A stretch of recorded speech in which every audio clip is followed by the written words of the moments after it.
Hey, it's Hannah, and welcome to my podcast, Our Genuine Connection. During your time here, I hope you let yourself experience what it means to be human, because that's really what life is about. Not long ago, my entire life was flipped upside down. My husband and soulmate Ian, the most joyful, calm, loving human, died in a workplace accident just 6 weeks before we were supposed to be married. And to be honest with you, I don't know what I'm doing, like almost at all. Ian and I have been sharing our lives online for over 5 years, and I've been creating content for over 7. That part of our life has always been about sharing love, joy, and connection. And now, even as I pivot everything, I want to continue sharing his love, his spirit, and the lessons he taught me. I'm figuring it out as I go, and I hope you'll come along with me. This podcast isn't polished, and it's definitely not about perfection. It's about showing up as we are. It's about walking through life together. It's about living with the lessons Ian taught me and continues to teach me, and carrying forward the love he shares with all of us. So whether you're grieving, healing, or just craving something real, thanks for being here. We're trying to figure this out together. I'm so glad you're here. And I believe Ian's glad I'm here too.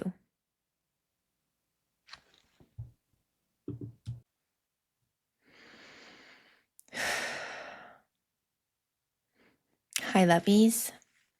Hi, baby. Hi. I don't even know what to say, but I have everything to say as well. First, I just want to say thank you, everyone, for your DMs, messages, prayers, thoughts. They mean the world. I find to kind of sit back and visualize or acknowledge all of the support to be almost as overwhelming as understanding that my baby is my baby forever, but that he was taken just at 31 years old, just 6 weeks before our wedding. So I want to thank you all deeply for all of the support that you've given me up until now, and I know will continue.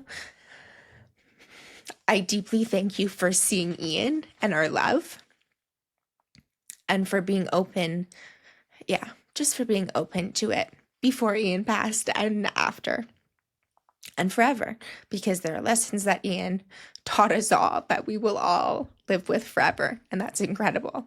So that was the first thing. I just wanted to say thank you all. Whether you've sent a DM or commented, I feel all of the prayers and also unsent messages. Yeah, grief is so weird and crazy, and that's a whole other ball game. I'm just trying to say hi and check in right now. Yeah, I understand, I understand. Everybody's doing their best, and also, to support me and Ian and our love. And so I just wanted to say thank you for any love and support that you've sent our way in whatever capacity. And I wanted to say that Ian says thanks for taking care of his girl.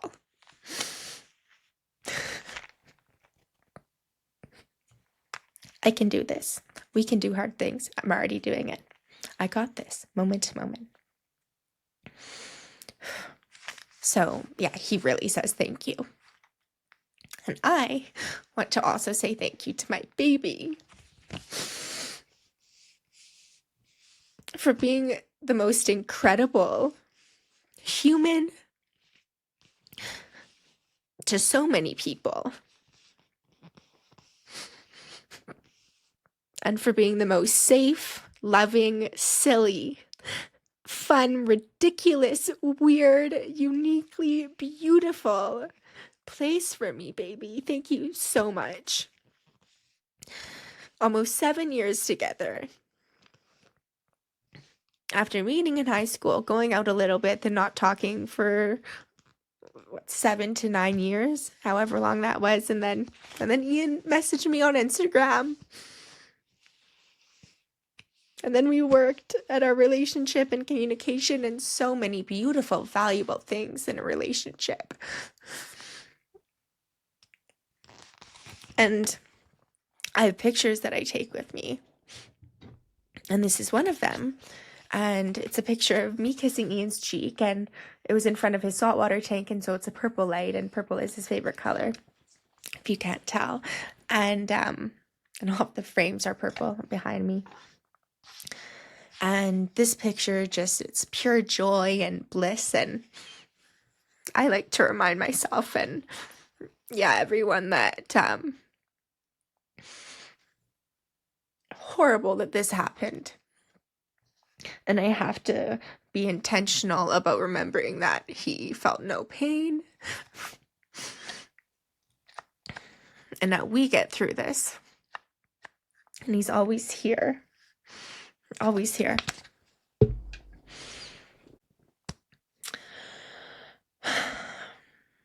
I'm just going to acknowledge the beautiful pictures and frames around me, and every etching that you see is Ian's handwriting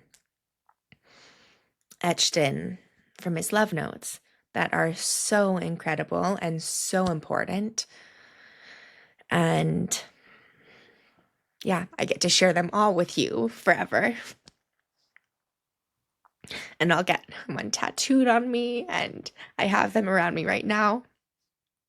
And I don't know much about this podcast, though I do know so much and what it will be. But one thing that I do know from the beginning, I knew that I wanted to read a love note or a line from a love note or card from Ian at the end of each podcast. So that's a nice thing to look forward to. When I said in the intro, we're just showing up as we are, I'm just showing up as I am right now. It's so weird, right? Because whether you're finding this today, hi, welcome. Thank you so much for being here. If you followed me since Ian's passing, thank you so much for being here. And if you followed us before his passing, thank you so much for being here. And I'm so glad that all of you get to learn about Ian and all the incredible blessings and healing and lessons of self-love, mutual respect, communication, self-love through everything, through different tough emotions, through body changes, through so much. But my point is, I'm just showing up. And if you're listening to this and, it will serve whoever it will serve. And the first person it's serving is Ian and I, and that's amazing. And that's enough for me right now. That's amazing.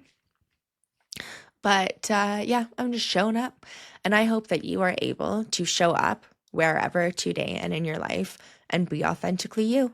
So that's what I'm doing right now. I'm choosing to be authentically me, because the lesson that I'm going to talk about later on in this podcast is a lesson that I learned from Ian. So I'm choosing to be uniquely me. Now,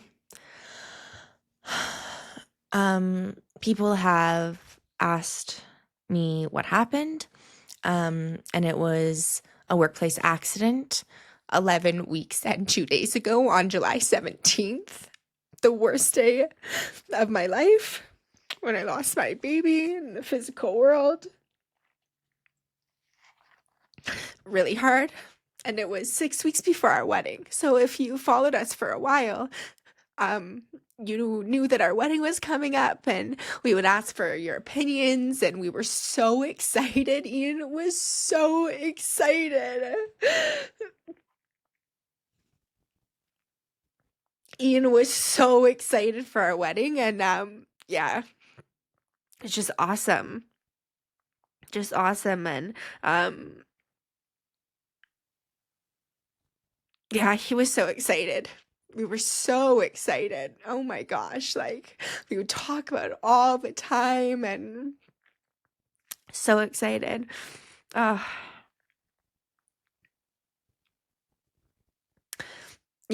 think that maybe after people pass sometimes, there's this I'm forgetting the word, but there's this tendency maybe to talk about the people and like romanticize who they were, and no, Ian really wasn't is the best guy. The best guy for me, the best son and brother and friend and husband and fiance when you were my fiance and boyfriend when you were my boyfriend and friend when we were friends. Well, we weren't friends. You knew. I was a bit hesitant because I was scared, but you knew. And then you created this beautiful safe space. You always knew.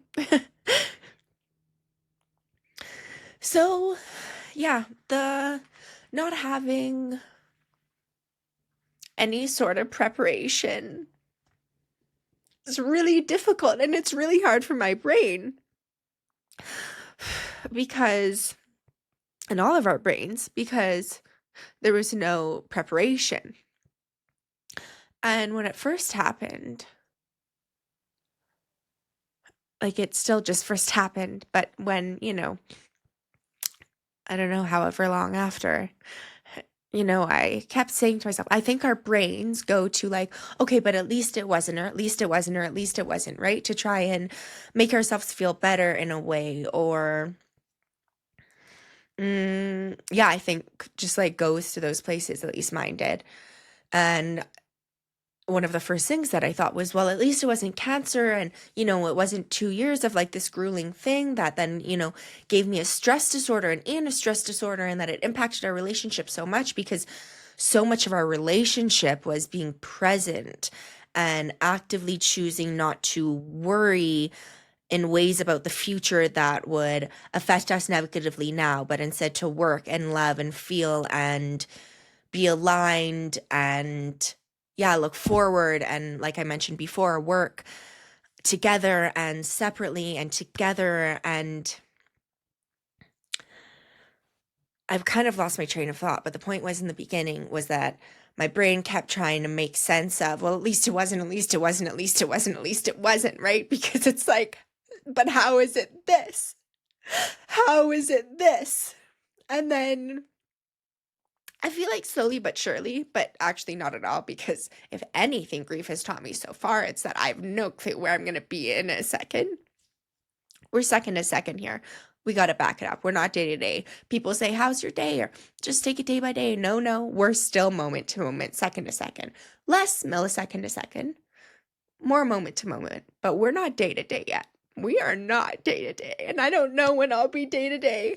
And that's okay.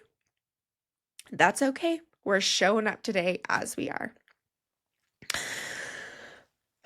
But yeah, not having any sort of preparation, really difficult.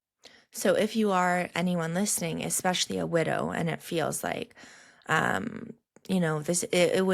it's just as hard, well, we had preparation, but it was just as hard.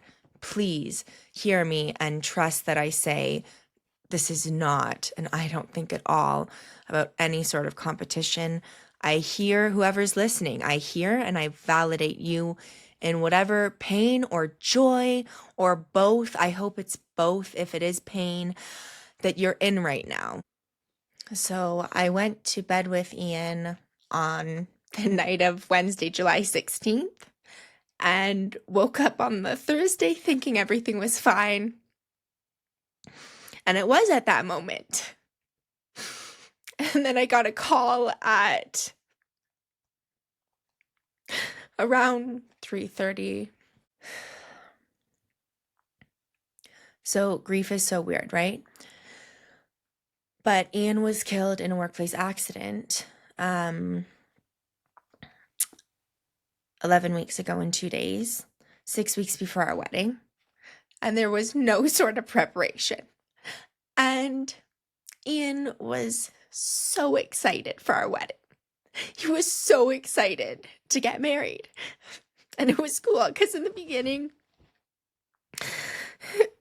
he didn't really care for, a big ceremony or anything. But I'm Jewish, and I've always dreamed about, my big fat Jewish wedding. And of course, It was important to me, so it was important to Ian. And if it's important to me, it's important to Ian, and vice versa. And he converted to Judaism, and that's a whole other podcast and the most beautiful journey. Oh my gosh. But he became more excited for the wedding when there was more meaning to it. And throughout his conversion as well, just learning more. And when he first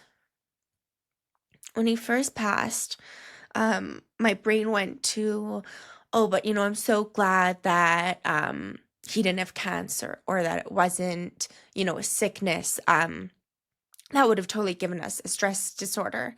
And, both of us, and our relationship is so based on silliness and having fun and being like little kids together, truly. Having mutual respect and communication and deep and love and understanding with each other, and raw, genuine appreciation and love. So much love, deep love, and we both knew it. And I'm so thankful for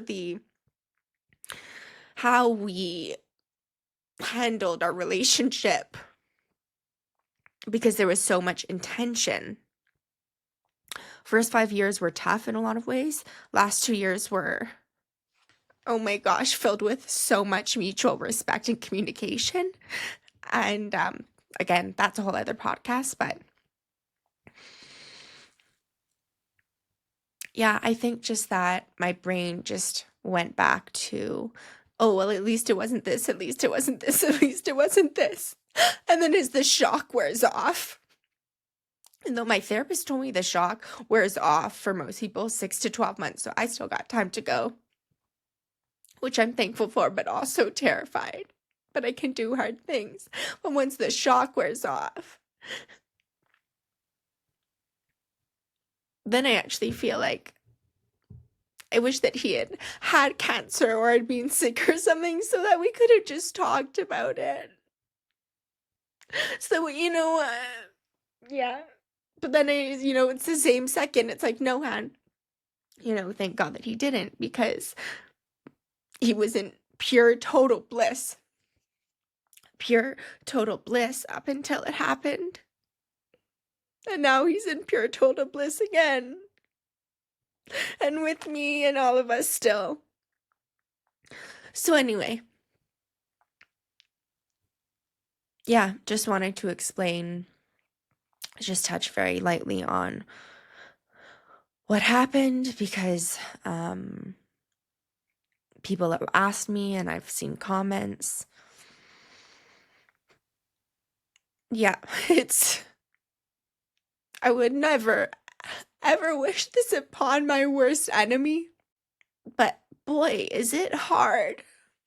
It's the hardest thing I've done in my life. And I'm a strong person. I'm a strong woman, and I'm a strong wife of Ian. And it's really hard. And yeah, our brains are incredible, but also like so confusing. As you can see, like my emotions, of course, are all over the place. Of course, my baby was taken from us, and we had no clue. And now I have to live the rest of my life without him. It was like in the beginning, it was like, oh, well, at least I wasn't closer to the wedding, because then that would be even more stressful. And your brain just goes, at least. At least mine did. And then as the shock wears off, it's like, WTF is what I will say. And so much more. And this deep sadness. I didn't even know that this kind of sadness existed. And I'm so glad that I didn't. I'm so glad that I didn't. And I'm so glad that I knew that the kind of love that Ian and I have and will always have existed while he was still alive. And for the rest of my life and our lives. But I did not know this kind of pain existed. Mornings are really hard. Mornings are really hard. So it's really helpful because there's a few friends that are able to come over some mornings, whether it's to walk the doggos or, to see me or both. I mean, it's always both. It's really helpful. Mornings are especially hard. Every moment's hard. It's only been 11 weeks and 2 days, baby, since you died. And I had no clue, and you had no clue, and none of us had any clue. So, of course, it's really hard right now. Of course, every second's so hard.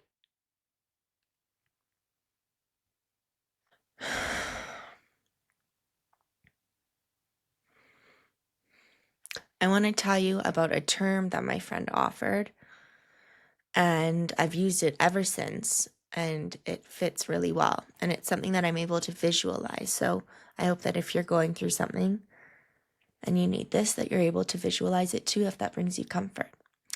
So she said the term river of grief. And I don't like to say, if I have to say, because I have to, because this is my life now,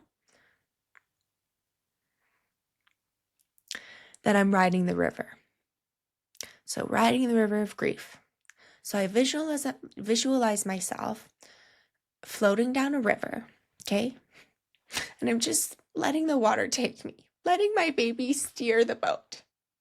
But I'm floating in the water. And right now it's sunny and maybe a bird goes by and I feel Ian. Like he's totally in the sky, he's in the nature, he's everywhere. Like he's me and I'm him, but also he's like watching me. And some moments I'm floating and I feel him. And some moments I'm floating and I feel him and it's stormy out. And there's boulders and big rocks that sometimes I have, it's a hump to get over. And there's branches that sometimes they pull me back. And sometimes the water is so strong, I feel like I can't breathe. But I always know that Ian's there and that I will continue breathing and that I'm choosing to continue breathing. And I love that term because it helps visualize things for me.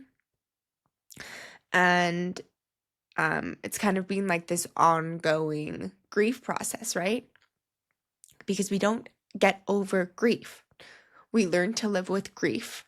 And all of us will experience grief. So why are we all so ill-prepared?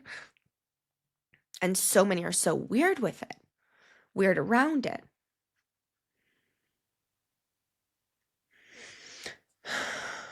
Anyway, I'm just riding the river of grief. I want to share a bit about a lesson that Ian taught me. And whoa, I saw such improvements from the beginning of our relationship to 7 years in, almost 7 years in. 7 years in October. Well, this month is October, so 7 years in. So the first date that we ever went on, when he'd reached out like 8 years after high school. So we first met in high school and went out a little bit. And then I mentioned before we didn't talk, and then he messaged me. And it had been years and years and years. And when he reached out, I was house sitting at my mom's best friend's house. And so he came over and we had sushi or Vietnamese. I'm pretty sure that we had Vietnamese, but then I'm also equally as sure that we had sushi. But I think that I'm more equally sure that we had Vietnamese.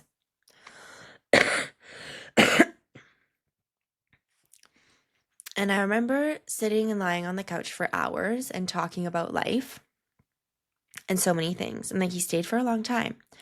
And then I remember, Ian, baby, you went to the bathroom. And then I remember standing in the kitchen and you came out of the bathroom and you were humming or whistling. You were whistling and like twirling and like being your awesome, amazing, unique self, your true self. And not thinking like, oh, like I have to act normal because I have to impress Han. No. He impressed me. It took a little bit of time. Then he impressed me more than I can ever explain in every single way. But yeah, he impressed me by just being him. So he comes out of the bathroom and I'm thinking like, he's so weird. And then he stays for way longer and then he left. And I remember texting my friend saying that that was like such a weird experience and won't happen again. And then we talked the next day, Ian and I. And I don't remember if he reached out to me or if I reached out to him. But he asked me how the date went. And I don't know, I think I said that I thought it was weird or something. And he said that he really enjoyed it. And then we kept going out. So if you're like, Hannah, why did you keep going out with a guy that you didn't really enjoy spending your first date with? I was in a really hard spot. And I was in an angry spot that I wasn't able to be tender. So when things made me uncomfortable, I put up a wall. And it was like, no, it's an ick, whatever. But it wasn't. It was that I was so uncomfortable with myself. My body, everything about me. I was in a really difficult place. And Ian was so confident with who he was. He just didn't care to hum and skip and whistle out of the bathroom and twirl. And it's freaking awesome. It's so awesome. Anyway, slowly but surely, we hung out more and more. And yeah, moved in together, got a second dog. Built a life, like a full-out life. We were going to start to try and have kids next summer. We wanted Jewish children to raise and a family. And Ian would have been the best dad. The best dad. It's so hard too because it's like we were there, you know, we were there. We were 6 weeks before our wedding. We didn't even get to have our wedding. I get to choose to have beliefs about it. But we didn't have the original wedding that we had planned. We did have a beautiful weekend, and that I'll talk about. And I'll share my dress. I still wore my dress. I'm still Ian's bride and I'm his wife. And you know, like I'd been sharing the dress options with you guys. Right? Going to see dresses with my mom. So what am I supposed to do now? You know, like just leave and go offline and come back in, 8 years when I feel more like myself? You know? I'm not going to do that because anytime something hard has happened, I stop creating content. And not only was this my dream, but it was also Ian's dream. and his own dream. I have hours of content of him fabricating his different cars and trucks and doing really cool welding stuff and making them like all personalized for his own channel.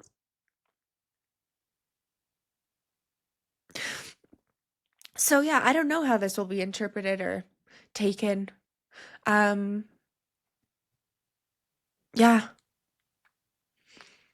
Like I said in the beginning, we had been creating content about self-love and just relationship advice for a number of years. And then before that, I was creating stuff. And I have so much more to create always. I have so many videos. I'm so thankful. Oh my gosh, like thousands of pictures and videos. I just wanted to hear Ian's laugh this morning.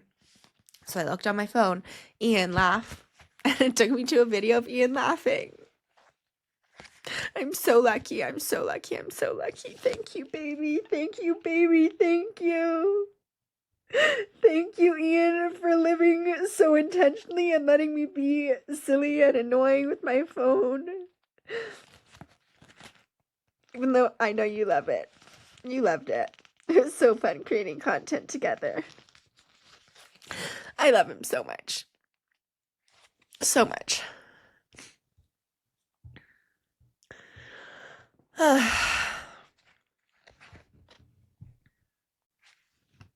Baby, you were there in the beginning to heal me. And it wasn't easy. And then I was there to heal you and be together and heal ourselves together. And what an honor it was and is and always will be to be your wife, to be Ian's wife. What an absolute honor and joy, and how lucky was I, baby? How lucky were we, hey? Hey, babes? So lucky. Silly in love and intentionally in love. There was so much intention in our relationship. That will be a whole other podcast. So much intention. And I'm so thankful that there was and that there is. Because it feels like Ian left me all of the lessons. It doesn't feel like this, but people tell me Ian left me all of the lessons that I need and gifts and knowledge that I need to survive this. And because we were so intentional with things, right? So we worked through different anxieties, mental health stuff of our own and of each other's, and just supporting each other so much. Yeah, I hear him in my head saying, Han, you've got this. You're doing it. You can do it. You're already doing it, baby.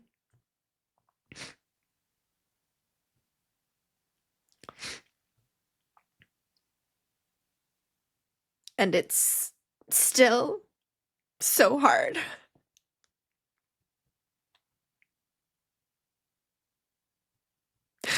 And I hope the hardest thing I'll ever have to do. I'm using this podcast as an opportunity to heal out loud.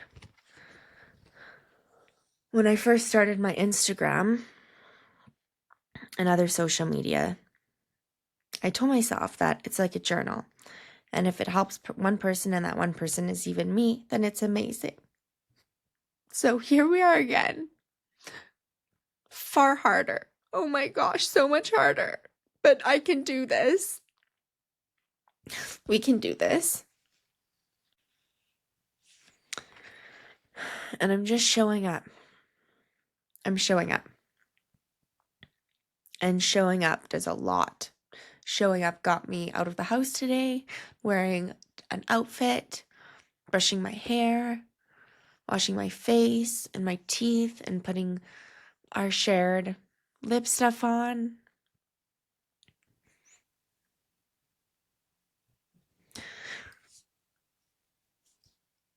And all of my jewelry and everything that I wear has intention behind it. And my earrings that Ian gifted me have intention behind it. Truly, I don't know what I'm doing. I don't know if anyone does, though. I mean, you would hope most people more than me right now. But we really have such little control. And I don't mean to scare you at all. I mean to gently push you into living with intention and communicating to the people that you love. But like actually communicate with them. Communicate with yourself. Be honest with yourself. Or use the resources to be honest with yourself and be able to connect to yourself and then be able to connect with someone else. I learned so much from Ian and my baby. Mm.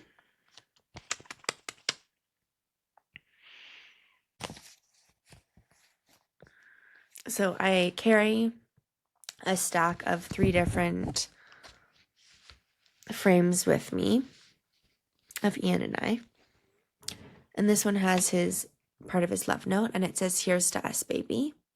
And we had just had, it was from a surprise photo shoot, and I got us matching outfits and a second change of outfits and really beautiful pictures from that. And I'm so happy I have that. And then I'm sorry for people who are listening only to audio, but I'm just showing beautiful pictures of Ian and me and of my baby. This picture that I'd shown before. And then this picture of Ian and I love it so much. And I'm holding his face, and we're sitting out on our patio at our last place. And this picture I put in with this love note. So I lost the original picture of this after Ian passed. I don't know where it went. It was a meltdown, a very dramatic scene. Seriously could have been in a movie. There was rain. I dropped to the ground. It was devastating. And then I remembered that it's not about the picture. It's about Ian. So this is the replacement of that. I know it looks so rough. It is rough. But I don't want to cover it completely in plastic that I can never take it out, because I normally keep it in a little Ziploc bag. But I took it out for this. But I don't want to get it too damaged. And it's already like so damaged on the sides. This is grief trying to know what to do.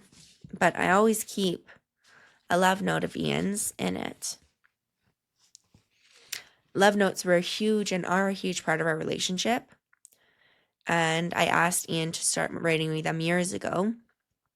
And yeah, we wrote each other so many love notes. And I just kind of put them up everywhere in my house. And like I'd said before, and I'm following through. At the end of every podcast, I'm going to read a line from a card or note of Ian's. But for my first podcast, I'm going to read the whole note. And I love it because you can see that the pen wasn't working. So I think maybe he got a different pen, because it looks like he tried to write "I love" and a pen wasn't working, and then he got this orange pen. But it's on a little blue piece of paper note card. And it says, "I love you so much, baby. You're amazing. Have a fabulous day. XOXO baby boo," with a heart. He drew like perfect hearts.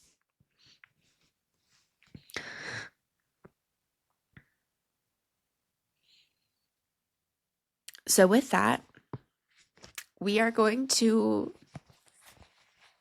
end my first podcast and say thank you so much for showing up here. I love you all a lot. And I will love Ian for the rest of my life.